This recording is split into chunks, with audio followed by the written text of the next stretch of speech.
Well, welcome back, tubers, tubats, various crazy people. No, I didn't get better looking. No, I didn't get younger. I'm over here with my friend Mark, next door neighbor, friend, and mentor of mine. And Mark and I have known each other now for about the whole time you've been here, I think. Yeah, a year and a half. I actually met you online before I moved here. That's right. Yeah. And so Mark started a YouTube channel, and every man has a story. And he's done some videos that are really quite eye-opening. And so I asked him, and he graciously accepted to come over here and tell you his story. And it's almost eerie how similar our stories really are. And so I'm just going to let Mark tell you, what it is that was going on in America before he came here, and what's happened in the year and a half since. So take it away, Mr. Mark. Yeah, so like I said, I've been here for a year and a half. Met Paul online on Facebook, and I saw a video of his. It wasn't a YouTube video, it was something else, and somehow I ended up on Facebook, and I watched it. I was really moved by his story. And I messaged him and said, well, I'm thinking about coming to the Philippines. I'd love to have a cup of coffee with you. And he said, yeah, sure. And lo and behold, I've been here like less than 3 weeks, and I'm sitting at a coffee shop, and here comes Paul McGill. And we kind of been friends ever since. But as far as my story, I was living in America. I lived in Utah for 15 years. I owned a business there, roller skating rink, the largest one in the state. It was a successful business where we had people coming all the way from Las Vegas to go skating in St. George, Utah, which is 100 miles north, because they just liked the way we ran our skating rink, the games we did. It was clean, a lot of fun with the kids. But unfortunately, in Utah, you have the LDS community, and they're great customers, but the thing is, they go to church on Sunday all day. They have different sessions throughout the day, so you lose Sunday, which is a day you normally would have 2 skating sessions. And then they have what's called family home evening, where they stay home with their families and do things, which is great too. And you lost that day as well. And then there was a lot of other things going on in the city. Basically, long story short, we couldn't really make it profitable. We were there for 10 years. Whenever we were open, we were full, but there was certain days we just couldn't really generate any business. Make a long story short, we lost $800,000, which is our investment, plus some other things. And so I went back to working on cruise ships. I was married with 2 young daughters at the time. Went back to working with cruise ships, and was very successful doing that. I was working for Park West Gallery selling art. And what was your marriage like? It was I married a good friend. Okay. We should have stayed good friends. That was basically a wonderful person. Gotcha. We never argued. We never fought. You'll never hear me say a bad word about her.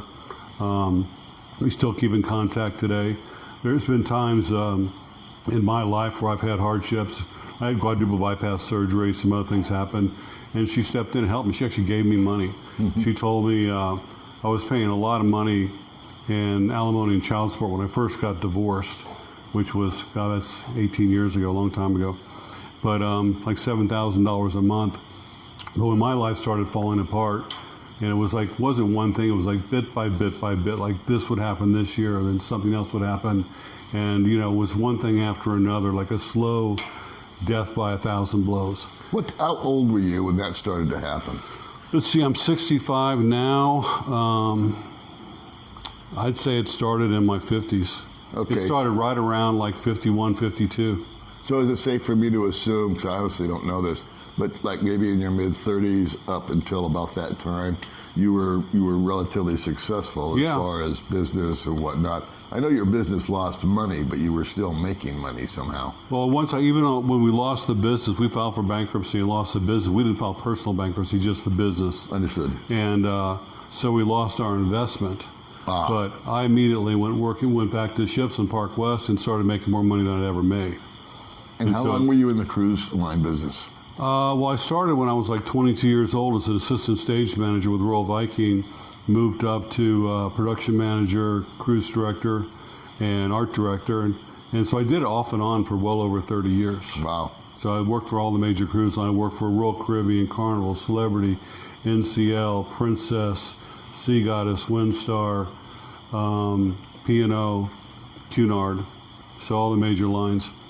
And I loved it. I mean, I absolutely loved being at sea. Probably in hindsight, I wouldn't say I would change things because I've got my daughters, but let's say take that out of the picture. Say if it wasn't for my daughters, I would, look at that.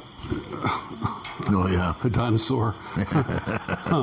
There's a huge lizard here on my deck. But if it wasn't for that, I probably would have just stayed on ships and never left and just retired from doing that because I never ever got tired of being on a ship. And I had really good jobs, passenger cabin, great money, you know, seeing the world. And so I never ever got tired of it. Towards the end there, after I had my heart, I was life flighted off a ship once with a heart attack. Wow. And they took me off the ship, and we were in New Orleans, and we just left New Orleans. And to go back, to get to the sea from New Orleans, you sail down the Mississippi River. You sail down the river for like 3 hours before you get to the open sea. So you have to go very slow because sandbars and things like that, so it's a very slow thing.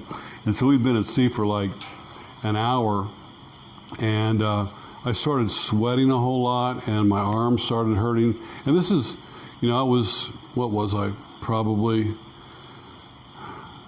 I was in my 50s then. I never remember the years or whatever, how old I was. I was in my 50s.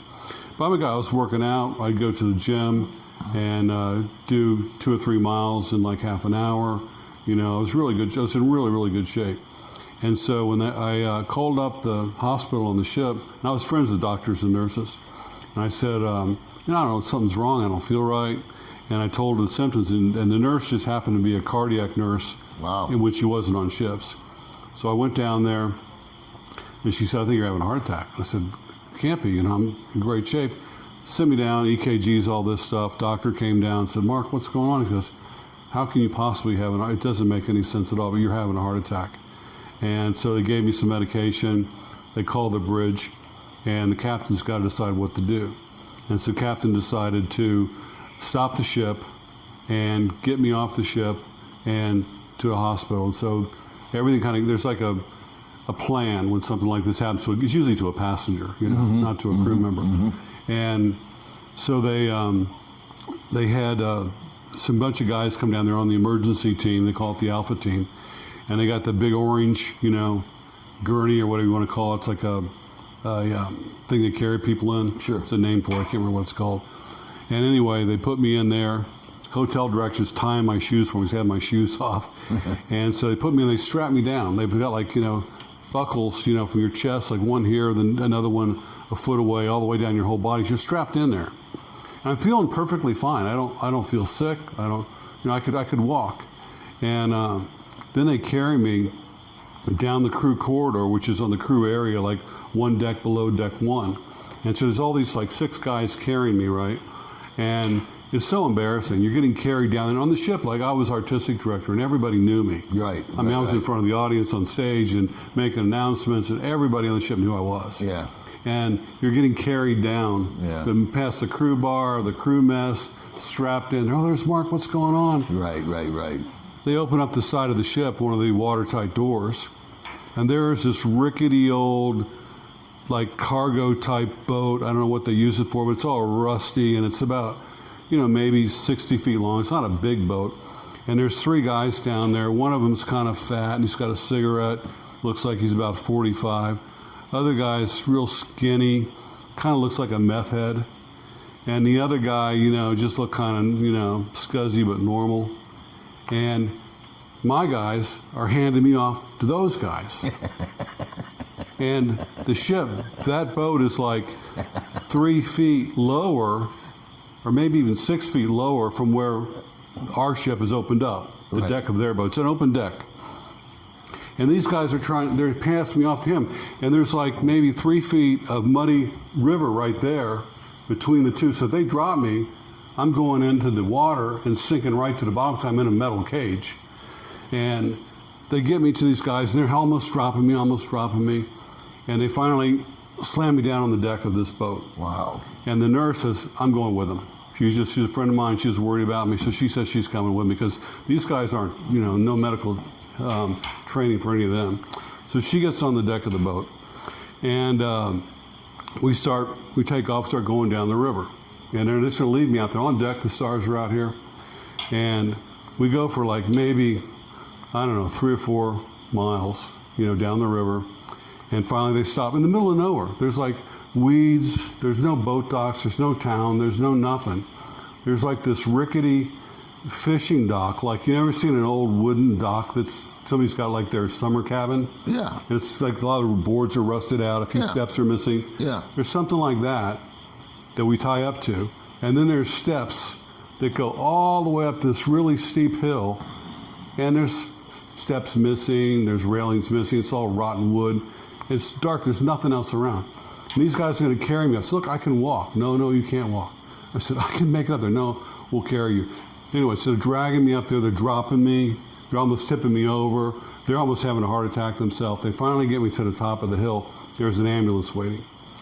Put me in the ambulance, and off we go to the hospital in New Orleans. I get there and to the intensive care, or the emergency room, and a doctor comes in and goes, so what kind of drugs you taking? I said, I don't take any drugs. Come on, what kind of drugs are you on? I gotta know. We're gonna test your blood. We'll find out. I said, test my blood, whatever you want. I don't do drugs. I'm on a cruise ship. I lose my job if I do drugs. I haven't even had a drink. Nothing. Zero. And so anyway, they put me in the ICU, and the next morning they do a angiogram on me, and they say, okay, you don't have any clogged arteries, but you've had a heart attack. There's a scar on your heart, and they couldn't figure out what I had. I was in there for 10 days. Huh. And then they sent me home, and then I ended up talking my way back onto the ship. Like, after you have an event like that, and at my age especially, Right. They didn't want me back on a ship. But I had a really good reputation with, I was on Carnival at the time, really good reputation, pulled some strings, got my job back 2 weeks later. But then it was like maybe 3 or 4 years later when I had massive heart attack where all 4 arteries were blocked 90%. And they did another angiogram, and they said that when I came up, when I woke up from it, my mother was there, and they said, either we put you in an ambulance now and take you to the other hospital where we do bypass surgery, or you die. Those are your choices. No stents, no nothing, you die. I said, okay. So I went through that horrible ordeal. I mean, quadruple bypass surgery. If I had a chance to do it again, I'd rather die. I literally would choose death over going through that again. Because you lose all dignity in the hospital. I was in the hospital for like 2 weeks, and big needle like the size of a knitting needle in my neck for like a week, and holes in my stomach and my side with tubes coming out, and the catheter. It was just horrible. And my life is like going down. Like, that even though I was covered under Obamacare, it still cost me. I couldn't work. It cost me all these other things. And I wasn't making my house payments. I was able to make my car payments, wasn't make my house payment, living off credit cards, and it's just going down and down and down. And finally, when I recovered from that, I went back to selling cars because I couldn't get on a ship again. After that, that was it for that. And life just kept going down and down. And finally, a couple years later, taking jobs here and there, I was in a point where I'd filed for bankruptcy, lost the house, had sold most of my stuff, still had my car, which was paid off. And I'm staying in my mother's sunroom at her little townhouse, little 2-bedroom condominium, and just going, what are my options? Right. There are no options. I mean. Right. Well, we've discussed this before. Yeah. And in fact, that as far as options go, the older you get, it's like a funnel, and it narrows down. Yeah. Can you maybe elaborate on that a little bit? Yeah, well, I couldn't do what I loved. The good thing about ships, and one reason I stayed with it for so long, is I was divorced. And so working on cruise ships, you go out and you do 3, 4, 5, 6 months, whatever. And then you come home, you got 2, 3 months off to do whatever you want. Mm-hmm. So you can live where you want, you can do what you want. You usually have a bunch of money too. And so when I was on a ship, my daughters would come visit me. I had my home in Kentucky, and they'd stay with me for a month, sometimes 2 months, and do that a couple times a year. So it was working out. We had Christmas there in the summertime again. And then, once I lost the house, I didn't have any place for them to come. My oldest daughter's autistic. She didn't really understand what happened, why we didn't have the house anymore. She'd been coming there for 15 years. Mm-hmm. And I just couldn't see any way I could see them again. Even if my ex-wife paid for the flights, I was thinking, how am I going to see them? And if they come here, what am I going to do? I don't even have a car anymore. I got nothing, you know. I got nothing. And because of these medical episodes, well, that and the everything cruise else. line had decided that you're too big a risk. Is that correct? Yeah. And so you went into selling cars. Yep. And which I'd done before, like off and on through the years, you know. Sure. And I know what that's like. Yeah. I was good at it though, but I believe you were. I just didn't like it, you know. No, it's a tough. And I don't know anything about cars, you know. I don't really Right. understand a whole lot of the technical stuff. Right. But I did work on a couple other ships. But I worked for, I think it was 3 or 4 different art companies after Park West wouldn't take me back, and they all went bankrupt one at a time. And as they went bankrupt, they owed me money. One company owed me $70,000, and they paid me 17, and they filed a 1099 on me that said they paid me $70,000. And I had all the proof of my bank statements that I never received this money. IRS agent actually came to my house. This is right before I was under foreclosure, but they hadn't actually taken the house yet. And I'm showing her everything, the proof. And she said, okay, I'm going to help you. Don't worry, it's going to be okay. Nothing. They said, to this day, I'm still making payments. Okay. I'm paying up money that I never earned. Taxes on money I never made. So what was your mental state at that? You're living with your mom. Yeah, you got the IRS hounding you. Yeah. Your daughter's confused because she's autistic. She's no longer coming to visit and with plus you. she's in England. You're feeling like your options to work are narrowing. Yeah. When you do work, you're in a job that you're not really satisfied with or liking. Where was your mind at? What was your head at? I'd say I was suicidal, but I wasn't depressed. I know it doesn't make any sense. Like, I wasn't saying, poor me, you know, or feeling sorry for myself, because the way I look at it, you know, everything that happened to me was decisions I made. You know, nobody, you know, God didn't punish me or nothing like that. Whatever happened to me, the decisions I made. Like, it could have worked out this way, it could have worked out that way, you know. As far as my heart attack, the doctor said it was all hereditary. It wasn't my diet, I don't smoke, it wasn't nothing, just hereditary. My dad had the same thing happen to him. And so, but I was just feeling like this lethargy. I just felt like what's the point of even living? What's the point of waking up tomorrow? And then on top of everything, the final blow was one of my best friends of over 15 years and I were getting together with a photographer. His name's Jeff Mitchum. And it was all my idea to do our program on Holland America that was still in high-end photography. And this guy was an amazing photographer. And so I pushed the top executives at Holland America. I got meetings with them in Miami. I pushed this whole put the whole business together, and we were going to get all the ships and stuff. We met in Miami. Holland America loved the idea. And when I went back home to Kentucky, I drove all the way down to Miami, you know, to meet with them. And again, spending money on my credit cards that I didn't have to put this whole business together, this whole deal together for Jeff Mitchum. And they screwed me out of the deal. All of a sudden, called me up one day and said, well, you know, Mark, Holland America doesn't really want you, which wasn't true. And they said that they didn't really need me. Because, you know, Jeff had his own people. My friend, his name was Richard. He had, you know, he was going to get his cut of the profits and everything. And I was my dream, like I was going to have this business, make a lot of money, you know, get a whole cruise line, and then stab you in the back. That's gone. And that was like the final blow. Yeah. So they used you for what they could use you for. Yeah, they took my whole idea and I set them all up with this whole business, and they just took it from me and gave me nothing. Yeah. Zero. It's like plagiarism on steroids. Yeah, but it all worked out because, you know, with the pandemic, guess what? They lost everything. Yeah. You know, there's no program. All the money they put in is gone.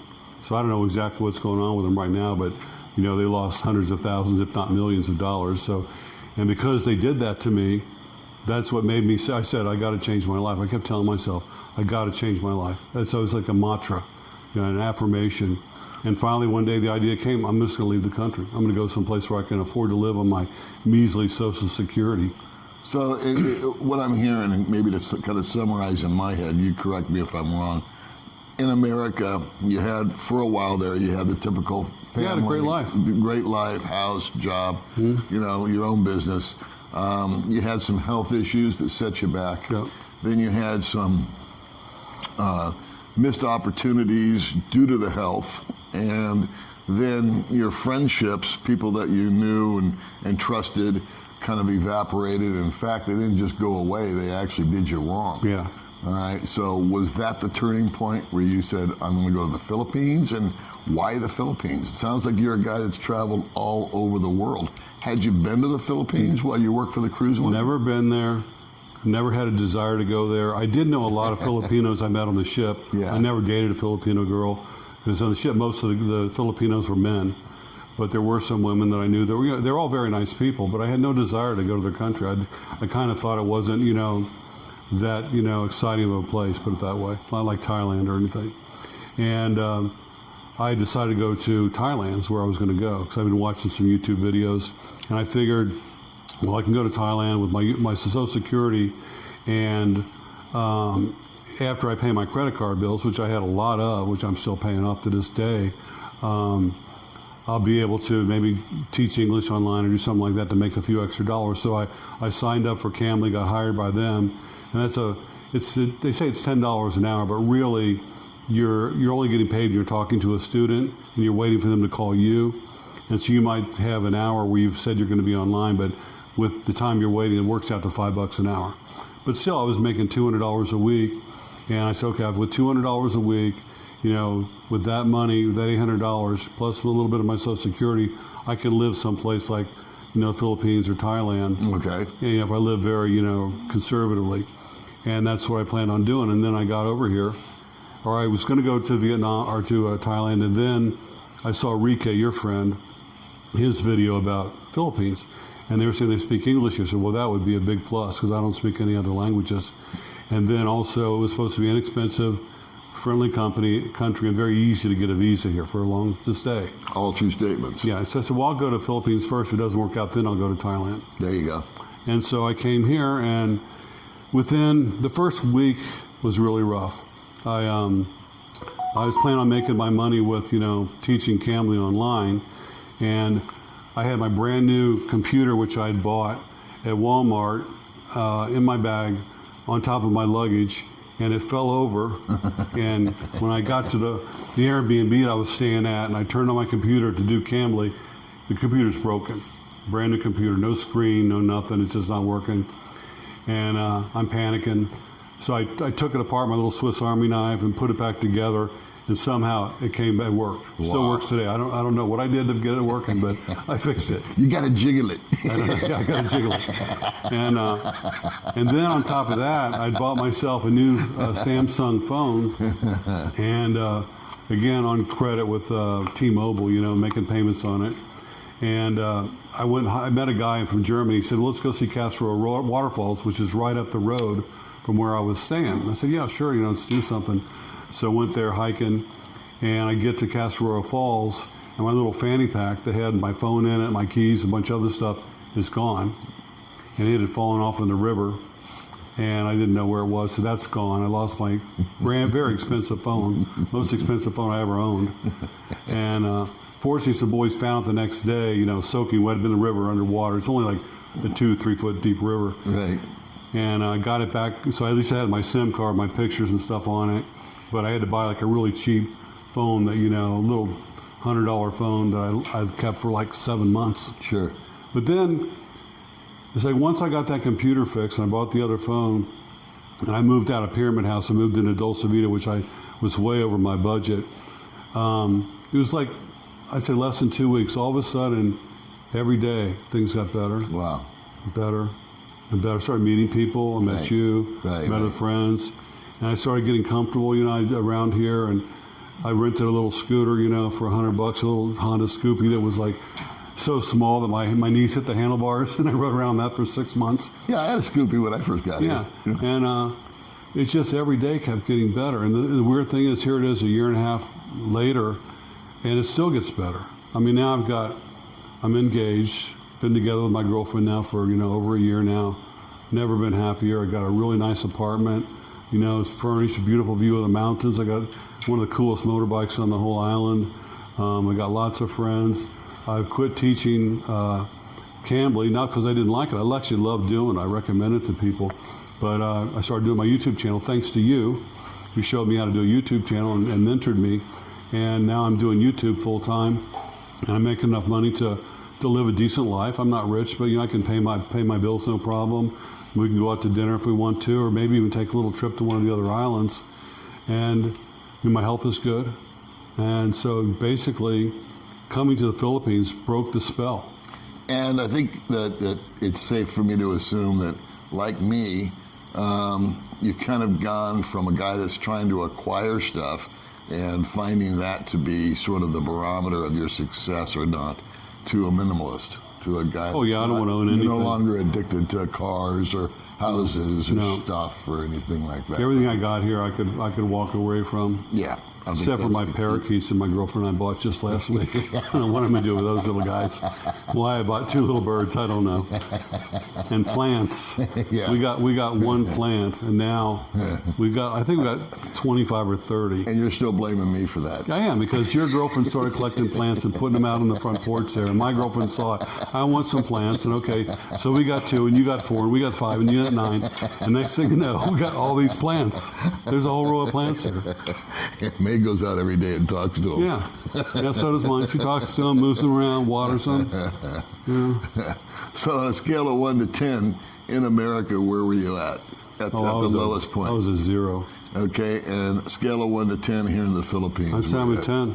But I want to make one thing clear. I don't blame America for any problem. No. I mean, no, you could have been living. You could have been living in England. You could have been living in Australia. Yeah. It was, again, like you're saying, your own decisions. Yeah. You own it. Yeah. Okay. It's not like the world beat you up or anything. No, I had a great It's just life. you had a chance to make decisions, and you made some poor ones. Yeah. And then you made the decision to stop treading water and get over here. Yeah. And that could have been a bad decision too. Yeah, it could have been a disaster. It could have been in fact, the first week sounded like, oh boy, what did I do? Yeah, it was Right? It was rough.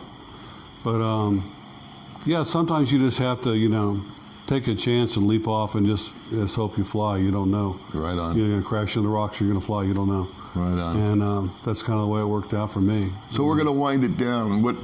Before we go, let's name your channel. Every Man Has a Story. And I'll put a link to it in the description box. And parting words to anybody that's thinking about coming over here or going anywhere. Well, especially if you're someone... Or a guy that's in bad shape right now. That's the guy I want to talk to. That's the guy. And they email me all the time, and I respond to my emails and give them what my advice is worth, which is if I was in that situation, say you're in a miserable job, you're divorced, don't come here if you got small children. But if your children are grown or you don't have any children, and you're just miserable in your life, you're barely getting by, say you've got $1,000 a month or $2,000 a month that you're living on now, you can come here and live a much better life. And it's not just the cost of living, which is less, because some things are more, like gasoline and food is about the same, but it's the stress. Yeah. I mean, there's no stress in the Philippines. Like, I don't get calls on my cell phone trying to sell me stuff. I don't get junk mail. There's not police all the way around looking for you to go 5 miles over the speed limit and give you a ticket. It's just relaxed. I don't feel stressed here. I don't feel threatened here. I just feel relaxed. I feel safe, and people are nice. And like I talked earlier about my family back in Kentucky, in Louisville, and there's been all these problems there the last couple of years, like riots and crimes and murders and all these things. And they say, "Are you safe over there in the Philippines?" I've never seen anybody get hurt here, or crimes here, or violence here. I've never seen violence or arguments or anything. It's just, maybe those things happen in Manila, but here where we are, right, it just seems safe and peaceful. Yeah. Yeah. Well, Mark, thanks for coming on the show, brother. My pleasure. Thanks for having me. Thanks for sharing your story.